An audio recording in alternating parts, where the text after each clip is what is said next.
I ran the same coding task through both models, and one of them finished for 11 cents, while the other one cost me almost $4. Same prompt, same output length, same difficulty, and the price gap was over 30 times. That gap is not a fluke. It comes from how these two companies built their pricing and their models around completely different priorities. One of them treats intelligence as something you pay a premium for. The other treats it as something you scale for pennies. I only share methods that I test myself, so everything in this video came from running real prompts side by side, not from reading spec sheets. Before we get into the breakdown, like this video, drop a comment with which one you currently pay for, and subscribe, because the difference between these two tools will directly change how much you spend every month. Most people think this comparison is about which model is smarter, and that question misses the point entirely. The real question is which one is smarter for the specific task sitting in front of you right now. Let's start with raw reasoning and coding power, because that's where the gap is most measurable. On SW Bench Verified, which tests whether a model can actually fix real software bugs in real repositories, the DeepSeek flagship scores above 91%. On agentic coding benchmarks like Terminal Bench, where a model has to operate a command line and complete multi-step tasks on its own, the ChatGPT flagship pulls ahead instead. So neither one wins across the board. They trade the lead depending on whether the task is a single sharp problem or a long multi-step operation. If you're debugging a function or solving a math proof, lean toward the model built for dense logic. If you're automating a workflow that touches a terminal, a browser, and multiple tools in sequence, lean toward the model built for agentic execution.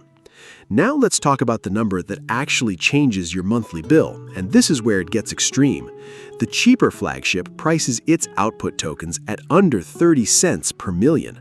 The premium flagship prices the same category of output at $30 per million.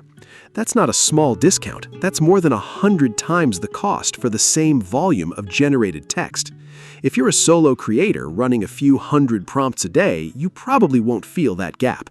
But if you're a developer routing thousands of API calls through an app, or a team generating content at scale, that gap is the difference between a $50 bill and a $5,000 bill.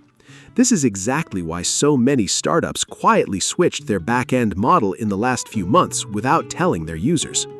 Now here's the mistake almost everyone makes when they hear 96% cheaper and assume it means the cheaper model is just worse.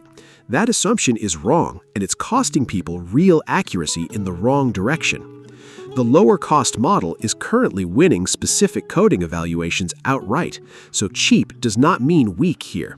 The actual mistake is using a low-cost, high-reasoning model for tasks it was never optimized for, like long-form creative writing, brand voice, or nuanced conversational tone. People run a marketing script or a client-facing email through the cost-efficient model, get output that reads stiff and repetitive, and conclude the whole platform is bad. The problem isn't the model, it's the mismatch between the model's strength and the task you gave it. Use the reasoning-optimized model for logic, math, and code, and use the conversation-optimized model for anything that needs to sound human, persuasive, or emotionally calibrated.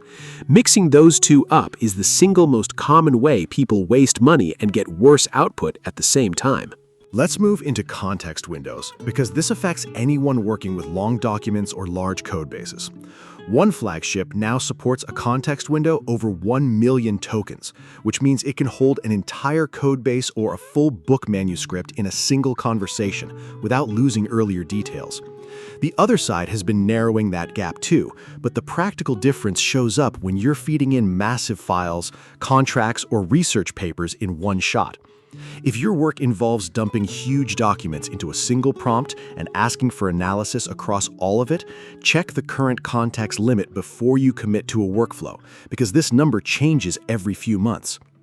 Now let's talk about something almost nobody in these comparison videos mentions, and it matters more than benchmarks. Openness and data handling are structurally different between these two companies. One of them is fully open source, meaning developers can download the model weights and run it on their own infrastructure with zero data leaving their servers. The other is closed and proprietary, so every request goes through that company's cloud, under that company's data policies. If you're building anything involving client data, medical information, or proprietary business logic, this is not a minor detail, it's a compliance decision. Self-hosting an open model gives you full control over where your data lives. Using a closed, cloud-only model means you're trusting a third party's infrastructure and terms of service with everything you send it.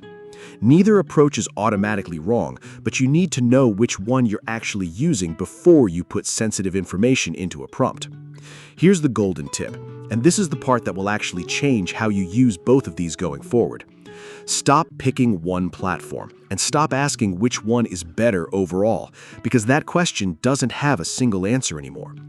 Instead, build a routing habit. Send heavy logic, math, and bulk code generation to the cost-efficient reasoning model, and send anything client-facing, emotionally nuanced, or brand-sensitive to the conversation-optimized model. If you're on a paid API plan, most providers let you switch the model per request with a single parameter change, so you can literally alternate between them inside the same application depending on the task type. This single habit alone can cut your monthly AI spend by more than half while actually improving your output quality because you stop forcing one model to do a job it wasn't built for. I test new AI deals every week. If a new free method comes out, you'll see it here first.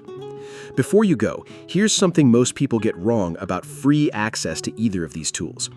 Free tiers almost always come with usage caps, older model versions, or slower response times during peak hours, and providers change these limits without much warning. What was true about the free plan 2 months ago might already be outdated by the time you're watching this. So don't build your entire workflow around a free tier you haven't personally verified is still active today. Test it yourself, confirm the current limits, and then decide if it's worth paying for the upgraded version. That verification habit is exactly what separates people who waste hours on outdated advice from people who actually save money. In the next video, I'm breaking down exactly how to set up automatic model routing so your prompts pick the cheapest capable model without you touching a single setting. And if you want that workflow the moment it's live, subscribing is the only way you'll catch it before everyone else does.